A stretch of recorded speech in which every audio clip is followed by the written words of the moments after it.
Hello friends, very good morning to all. Today we are going to discuss your lesson number 7, A Visit to Cambridge. ये lesson किसके बारे में है, किन्होंने लिखा है? So let's see the chapter. A Visit to Cambridge. ये lesson फिरदौस कांगा ने लिखा है, उन्होंने जो लिखा है हेवन ऑन व्हील्स, उसमें से ये चैप्टर को लिया गया है.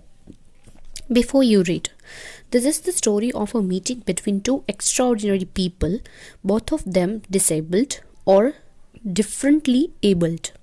As we now say, Stephen Hawking is one of the greatest scientists of our time. He suffers from a form of paralysis that confines him to a wheelchair and allows him to speak only by punching buttons on a computer which speaks for him in a machine-like voice. Firdaus Kanga is a writer and journalist who lives and works in Mumbai. Kanga was born with brittle bones that tended to break easily when he was a child. Likely Hawkins, Kanga moves around in a wheelchair. The two great men exchange thought on what it means to live life in a wheelchair and on how the so-called normal people react to the disabled. यहाँ पर इस lesson में दो ऐसे लोगों की meeting के बारे में बात की है जो एक्स्ट्राऑर्डिनरी है और दोनों के दोनों डिसेबल्ड या फिर डिफरेंटली एबल्ड है. डिसेबल्ड यानी कि विकलांग बोल सकते हैं जिनको.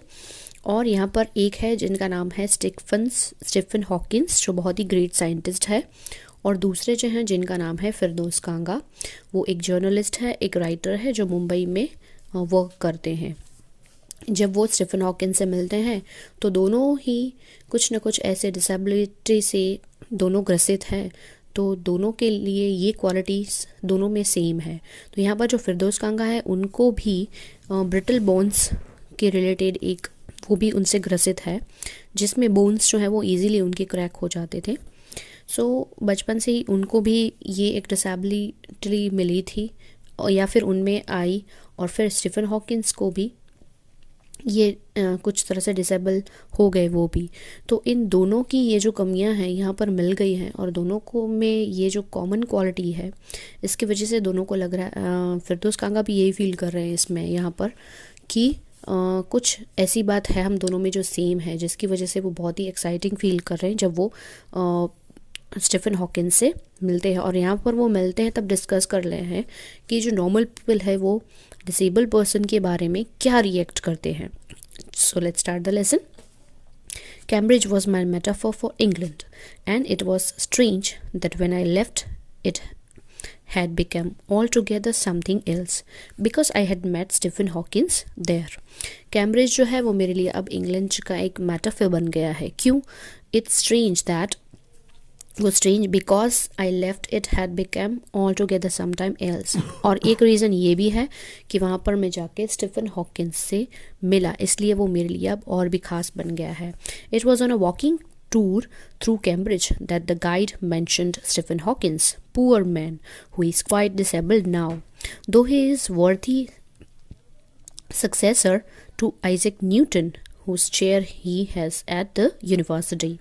यहाँ पर कैम्ब्रिज में जाने के बाद ये उनकी जो टूर थी, जो उस टूर में जो गाइड है वो स्टीफन हॉकिंस के बारे में उनको बताता है और बताता है कि बेचारा पुअर मैन यानी कि गरीब नहीं, पर पुअर माने यानी उनकी जो हेल्थ वाइज वो एबल नहीं है, डिसेबल है, इसलिए उनको पुअर मैन यहाँ पर उसने कहा.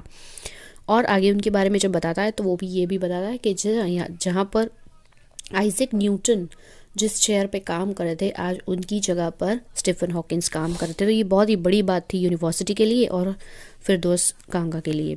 And I started because I had quite forgotten that this most brilliant and completely paralysed astrophysicist, the author of a brief history of time, one of the biggest best seller ever, lived here. और उनकी जो लिखी हुई किताब है a brief history of time, वो बहुत ही best seller book रही, बहुत ही ज़्यादा पढ़ी जाने वाली बुक रही है. When the walking tour was done, I rushed to the phone booth and almost tearing the code so it could reach me outside, phoned Stephen Hawkins' house. There was his assistant on the line and I told him I had come in a wheelchair from India. Perhaps he thought I had propelled myself all the way to write about my travel in Britain. I had to see Professor Hawkins. Even 10 minutes would do. Half an hour, he said, from 3:30 to 4. जैसे ही वो store में आए यहाँ पर, तो उनको ये feel हुआ कि मुझे यहाँ स्टीफन हॉकिंस से मिलना है। तो जैसे ही वो एक टेलीफोन बूथ पे रुके और उनके घर पे कॉल लगाया, तो उनके असिस्टेंट ने कॉल रिसीव और उनको फिर दोस्त कांगा जी जो है वो उनसे रिक्वेस्ट करते हैं कि मैं इंडिया से व्हीलचेयर पर आया हूँ और मेरी बहुत ही विश है कि मुझे स्टीफन हॉकिंस से मिलना है। अगर 10 मिनट भी मिल जाएंगे तो भी मेरे लिए इनफ है, पर मुझे उनसे मिलना है। तब उनकी असिस्टेंट्स उनको रिप्लाई करती है कि हाँ तुम्हें मिलेगा हाफ एन आवर के लिए, और फिर उन्हें टाइम दे देती है 3:30 to 4 आवर, यानी कि आधे घंटे के लिए आपको उनसे मिलने के लिए इजाज़त मिल गई है। And suddenly I felt weak all over. And suddenly वो बहुत ही वीक महसूस करने लगे। क्यों? Growing up disabled you get fed up with people asking you to be brave as if you have a courage account on which you are too lazy to draw a cheque. और उनसे मिले तब उन्होंने बताया कि आप बहुत ही वीक फील क्यों? क्योंकि ग्रोइंग अप एक ऐसा इंसान जो डिसेबल है, ग्रोइंग अप डिसेबल पर्सन, वो बहुत ही फैडअप, आप बहुत ही फैडअप हो जाते होंगे जब पीपल आपको, मतलब लोग जब आपको बोलते होंगे कि बी ब्रेव, बहादुर बनो, ये करो वो करो, ये तुम्हारी जो डिसेबिलिटी है वो इतनी तुम्हें कमज़ोर नहीं बना सकती, तुम तो ब्रेव हो। लोग जब भी आपको बोलते होंगे तो आप बहुत ही उनसे फैडअप हो जाते होंगे, क्योंकि as if you have a courage account on which you are too lazy. हम तो फिर भी डिसेबल लोग हैं, पर जो लोग डिसेबल नहीं हैं उनको तो कभी कभी इवन चेक साइन करने में भी इतनी आलसी, इतना लेजीनेस वो दिखाते हैं। तो सोचो कि डिसेबल जो पर्सन है उनको ऐसे बोलना, ये सिर्फ बोलना ईजी होता है, बट एक्चुअल में ये ईजी नहीं होता है। तो only thing that makes you stronger is seeing somebody like you achieving something huge, then you know how much is possible and you reach out further than you ever thought you could. यहाँ पर वो ये भी बताते हैं कि strong वाली जो स्ट्रॉन्गेस्ट की जो फीलिंग है ना, वो तब आती है जब आप अपने जैसा ही कोई एक इंसान आपके सामने देखते हो। जैसे कि फिरदौस कांगा खुद भी डिसेबल है और स्टीफन हॉकिंस भी डिसेबल पर्सन है, तो दोनों की यहाँ क्वालिटी सेम है। तो उनको लग रहा है कि जैसे अगर आप अपने सामने वाले को भी आप जैसा ही पाते हो और आप ये भी देखते हो कि वो कितना आगे बढ़ गया है, वो कितना सक्सेसर बन गया है, तो आप उनमें से बहुत कुछ आपको उनमें से बहुत कुछ प्रेरणाएं भी मिलती है, और ये भी आप सीख सकते हो कि आपके लिए कितना पॉसिबल है ये चीज़ आगे जाके ये मेंटेन करना, कि आप भी जो हो उसमें से बहुत कुछ आगे जाके बन सकते हो, और आप जो सोच रहे हो उससे आप कितना आगे बढ़ सकते हो। I haven't been brave, said his disembodied computer voice. The next afternoon I have had no voice. उन्होंने कहा कि मैं बिल्कुल ब्रेव नहीं हूँ, said his embodied computer voice. यहाँ पर जो स्टीफन हॉकिंस है उनके बारे में लिखा है कि वो तो फुली पैरालाइज्ड है, तो उनके लिए बोलना पॉसिबल नहीं है। तो उनके पास जो कंप्यूटर से लगी मशीन है पूरी, उसका जो व्हीलचेयर है पूरा कंप्यूटराइज्ड है, तो उन पर वो अपनी उंगलियों से जो पंच था उसको टच कर पाते थे थोड़ा बहुत सा, उससे ही वो जो सिलेक्ट कर लेते थे प्रॉपर वर्ड, और फिर जो मशीन थी वो उनकी आवाज़ में बोल पाती थी। So it's little bit hard for them, पर वो कोशिश करते थे। Surely I wanted to say living creatively with the reality of his disintegrating body was a choice, but I kept quiet because I felt guilty every time I spoke to him, forcing him to respond। यहाँ पर उनको बहुत बुरा लगता था कि वो कुछ भी क्वेश्चन कर रहे हैं उनको, तो स्टीफन हॉकिंस जो है उनको कैसे आंसर देना पड़ता था मशीन के थ्रू। तो ये उनके लिए भी थोड़ा सा टफ था, क्योंकि एक तो पूरा बॉडी उनका पैरालाइज्ड है, वो खुद नहीं बोल पाते, पर उनकी उंगलियों से भी उनको मशीन को पंच करना पड़ता था और फिर वो रिप्लाई कर पाते थे। तो या फिरदौस फिर बहुत ही गिल्टी फील कर रहे हैं कि उनको इस बात के लिए छोटे छोटे क्वेश्चंस वो पूछ रहे हैं, उनको परेशान करना पड़ा, ये उनको बिल्कुल पसंद नहीं आ रहा था। There he was tapping at the little switch in his hand, trying to find the words on his computer with the only bit of movement left to him. His long, pale fingers, even so often his eyes would shut in frustrated exhaustion. And sitting opposite him, I could feel his anguish, the mind buoyant with thoughts that came out in frozen phrases and sentences stiff as corpses. वो ये भी feel कर पाते थे यहाँ पर कि जैसे मैंने उनकी आंखों में देखा, आई फील कि वो बहुत कुछ बोल पाती थी, जैसे वो बहुत कुछ बताना चाहती हो, पर एक उनके फेस पर उन्होंने एक फ्रस्ट्रेशन भी देखा था। वो ये था जब वो उनके सामने की तरफ बैठे थे ऑपोजिट साइड में, तब उन्होंने उनके फेस पर ये भी फील किया कि वो कभी कभी कुछ चीज़ों को लेकर शायद वो परेशान हो जाते होंगे या फ्रस्ट्रेटेड हो जाते होंगे, बट द माइंड पर उनका जो दिमाग है वो इंटेंसिवली बहुत ही एक्टिव है। सो वो बहुत कुछ बोलना चाहते हैं बट वो बोल नहीं पाते हैं, और कुछ फ्रोज़न फ्रेजेस यानी कि ऐसे शब्द एक्चुअल में वे बोलना चाहते हैं बट ये तकलीफ़ की वजह से वो बोल नहीं पा रहे। सो ये वर्ड यूज़ किया यहाँ पर, frozen phrases. A lot of people seem to think that disabled people are chronically unhappy, I said. I know that's not true myself. Are you often laughing inside? यहाँ पर वो फिरदौस जो है वो पूछते हैं कि लोग हमेशा यही सोचते हैं कि जो डिसेबल्ड पीपल होते हैं वो अंदर से दुखी होते हैं। तो वो बताते हैं कि मेरे केस में मेरे लिए ऐसा बिल्कुल नहीं मानता हूँ। क्यों? क्योंकि मैं अंदर से दुखी नहीं हूँ, मैं खुश हूँ, क्योंकि मुझे भगवान ने बहुत अच्छा एक दिमाग भी दिया है जिससे वो आज यहाँ पर इतने सक्सेस से पहुँच पाए हैं। Are you often laughing inside? और वो ये भी पूछते हैं कि क्या कि तुम अंदर कभी कभी अंदर अंदर हंसा करते हो या फिर अंदर से कभी हंसा हो। About 3 minutes later, he responded, I find it amusing when people patronized me. And do you find it annoying when someone like me comes and disturb you in your work? और वे ये भी पूछते हैं कि आपके लिए बहुत ही अनोइंग हो जाता हो, बहुत ही परेशानी होती होगी ना आपको जब मेरे जैसे लोग आपको मिलने आते होंगे, बहुत सारे सवाल पूछते होंगे, आपको कभी शायद वो चीज़ ना भी पसंद आए पर आपको आंसर तो देना ही पड़ता होगा, तो आपके लिए ये बहुत ही डिस्टर्ब, आपके वर्क में आपको बहुत ही डिस्टर्ब फील होता होगा। The answer flashed yes, then he smiled his one way smile and I knew without being sentimental और silly that I was looking at one of the most beautiful man in the world. फिर उन्होंने जवाब दिया सामने से कि हाँ मैं परेशान हो जाता हूँ, और थोड़ा सा मुस्कुराए भी। तो उनकी मुस्कुराहट देखकर मैंने भी ये फील किया, मैं बहुत ही सेंटी ना होकर, बहुत ही सिली ना बनकर मैंने आगे कुछ नहीं बोला, पर हाँ मुझे ये बहुत अच्छी सी फीलिंग आ रही थी कि मैं दुनिया के सबसे ब्यूटीफुल इंसान से आज मिल रहा हूँ। The first glimpse of him is shocking because he is like a still photograph, as if all those pictures of him in magazines and newspaper have turned three-dimensional. जब वो पहली ग्लैम्प्स मीन्स यहाँ पर झलक, पहली झलक, जब पहली बार मैंने उनको देखा तो बहुत ही शॉक हो गई। क्यों? क्योंकि वो महज एक सिर्फ तस्वीर की तरह ही, एक फ़ोटोग्राफ की तरह ही लग रहे थे, जो जैसे उनकी फ़ोटो न्यूज़पेपर और मैगज़ीन्स में एवरी टाइम मैं देखता हूँ। और यहाँ पर मैंने जो उनको देखा तब लगा कि ये मेरे सामने जो फ़ोटो खड़ी है वो 3 डायमेंशन यानी 3D इफ़ेक्ट वाली फ़ोटो है, बस यही फ़र्क मुझे लग रहा था। Then you see the head twisted sideways into a slump. The torso shrunk inside the pale blue shirt. The wasted legs. You look at his eyes, which can speak still, and they are saying something huge and urgent. It is hard to tell what, but you are shaken because you have seen something you never thought could be seen.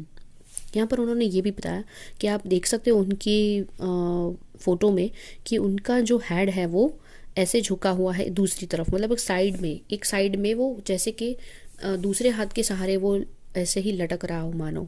और उनको जो torso means जो upper body का part होता है that is shrunk, वो जैसे उनकी ब्लू शर्ट के अंदर किसी ने डाल दिया हो, श्रंक कर दिया हो।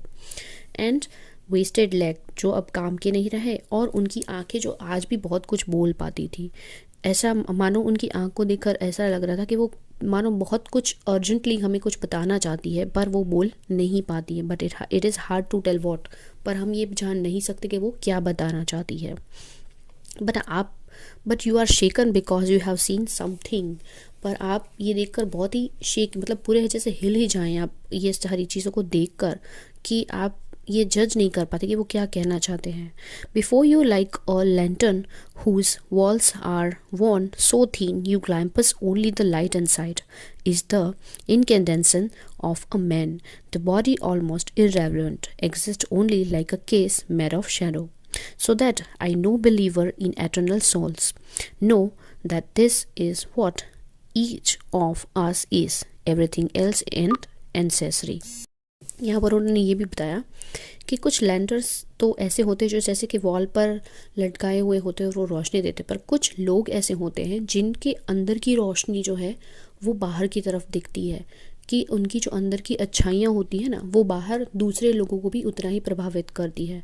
तो ये उनमें से एक ऐसे इंसान थे जो जिनकी अंदर की ये जो रोशनी, ये जो अंदर की जो लाइट है, जो अच्छाइयाँ हैं, वो मानो दूसरों को कैसे प्रभावित कर रही है। What do you think is the best thing about being disabled, I had asked him earlier. उन्होंने पूछा कि आपके मुताबिक, मतलब आपके ओपिनियन से आप क्या ऐसी चीज़ मानते हो कि एज अ डिसेबल्ड पर्सन आप कुछ अच्छाइयाँ भी देखते हो अपनी डिसेबिलिटी में। I don't think there is any thing good about being disable. उन्होंने जवाब दिया कि मुझे कुछ भी डिसेबल होने के लिए मुझे कुछ भी ऐसा अच्छा नहीं लगता कि डिसेबल होने में कुछ अच्छाई है। I think I said you do discover how much kindness there is in the world. उन्होंने बताया कि मुझे तो लग रहा है कि दुनिया में आपके प्रति लोग कितने दयालु हैं ये आप जान सकते हो व्हेन यू आर डिसेबल। जब आप डिसेबल हो तो आप ये जान सकते हो कि लोग कितने दयालु हैं या कितनी दया रखते हैं। Yes, he said it was a disadvantages of his voice synthesizer that it could convey no inflection, no shades or no tone, and I could not tell how enthusiastically he agreed with me.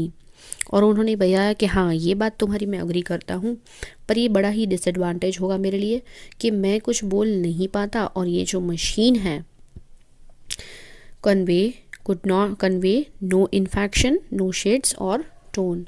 ये मेरे लिए बहुत ही अच्छी बात है कि वो कोई टोन, इन्फेक्शन या कोई शेड्स क्रिएट नहीं कर पाती है। तो और तब वो जो मोमेंट था वो बहुत ही फिरदौस के कांगा जी के लिए वो बहुत ही एंथुसियास्टिकली रहा, क्योंकि वो उनके साथ अग्री हो गए। Every time I shifted in my chair और turned my wrist to watch the time, I wanted to make every one of our 30 minutes count. I felt a huge relief and exhilaration in the possibilities of my body, how little it mattered then that I would never walk or even stand. यहाँ पर every time वो अपनी घड़ी की तरफ देख रहे हैं, मानो कि भाई आधा घंटे का टाइम ही मिला है, तो मैं नहीं चाहता कि मेरा एक भी मिनट यहाँ पर वेस्ट हो जाए।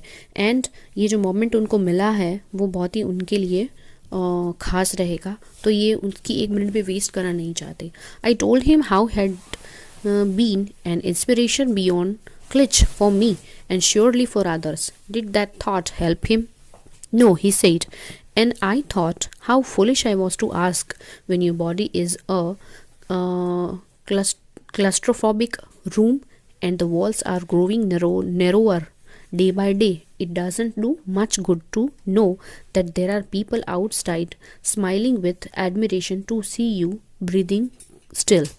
यहाँ पर उनका कहना है कि आपको ये लग रहा है कि शायद आपको देखकर, मतलब आपकी सक्सेस को, आप भले ही डिसेबल हो फिर भी आप इतने सक्सेस पे पहुंच पाए हो, तो लोग आपको देखकर इंस्पायर हो रहे हैं, तो आपको ये लग रहा है कि क्या ये बात कितनी हद तक, मतलब कितनी बात ये सच है, या फिर कहाँ तक आप मान रहे हो कि ये बात सच हो सकती है। तो उन्होंने बताया कि नहीं, मुझे बिल्कुल नहीं लग रहा।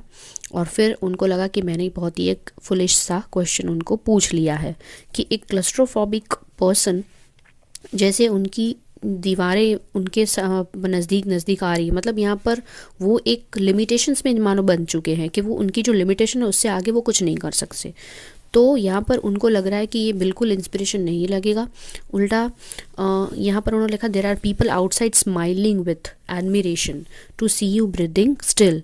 वो लोग सिर्फ यही देखते रहेंगे और वो आपको देखकर बिल्कुल खुश नहीं होंगे। हाँ, वो आपको आपके साथ हमेशा या आपकी तरफ हमेशा दया की नज़र से देखेंगे कि देखो बेचारा पुअर पर्सन, पर वो सिर्फ आपको अंदर से वो यही देखते होंगे कि हाँ, एक यहाँ पर एक वेस्ट इंसान पड़ा हुआ है और जो स्टिल अभी तक वो जैसे से वो जिंदा है।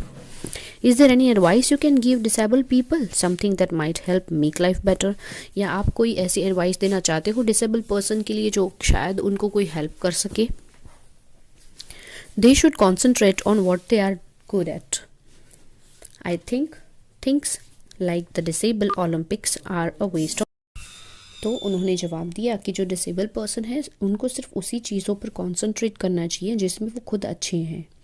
और उनका मानना, उन्होंने ये भी ऐड किया कि ये जो ओलंपिक डिसेबल के लिए जो ओलंपिक खेला जाता है, it is a waste of time. I know what you mean. I remembered the years I had spent trying to play a Spanish guitar, this considerably larger than I was, and how gleefully I had unstringed it one night. और फिर उन्होंने बताया अपना खुद का experience कि हाँ मुझे याद है कि मैंने कैसे वो स्पेनिश गिटार सीखने की बहुत कोशिश की, पूरा साल मतलब उसके पीछे निकाल दिया, बट एट एंड क्या हुआ, धीरे धीरे करके मैंने उसके कुछ तार भी तोड़ दिए थे.